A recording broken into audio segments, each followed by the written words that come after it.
আসসালামু আলাইকুম। আমি পেন্ট বিষয়ে কিছু গুরুত্বপূর্ণ কথা বলবো। তো আপনারা লাস্ট অবধি ভিডিওটা দেখতে থাকুন। আপনারা ভাবছেন যে ঘরে পেন্ট করব, কিন্তু কত খরচের মধ্যে করলে ভালো হবে একটা ঘরে? আপনারা যদি ১০,০০০ টাকা ১২,০০০ টাকার মধ্যে একটা ঘর রং করেন, তো পুট্টি রং করলে ১০-১২,০০০ টাকার মধ্যে 10/12 বা 12/10 এরকম রুমে একটা পুট্টি করে করলে ১২ থেকে ১০,০০০ এর মধ্যে ফাইনাল ফিনিশিং হয়ে যাবে এবং হাই গ্লোসি পেন্টও হবে।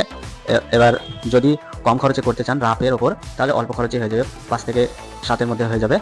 আর পুট্টি করে করলে পারে ঘরের ফিনিশিংটা এবং রঙের গ্লোসিটা ভালো হবে। সব থেকে হাই গ্লোসি পেন্টও হবে পুট্টি করে করলে, আর দেখতেও অনেকটা গ্লোসি দিবে ভালো, আর দেখতে ভালো লাগবে, ঘরের কাজের ফিনিশিং ভালো হবে।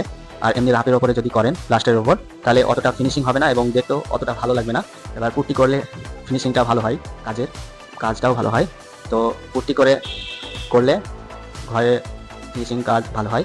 এবার আপনারা যদি রাফের ওপর করেন তাহলে অল্প খরচে হয়, আর পুট্টি করলে একটু এক্সট্রা বেশি ৩-৪ হাজার টাকা বেশি এক্সট্রা খরচা হয়।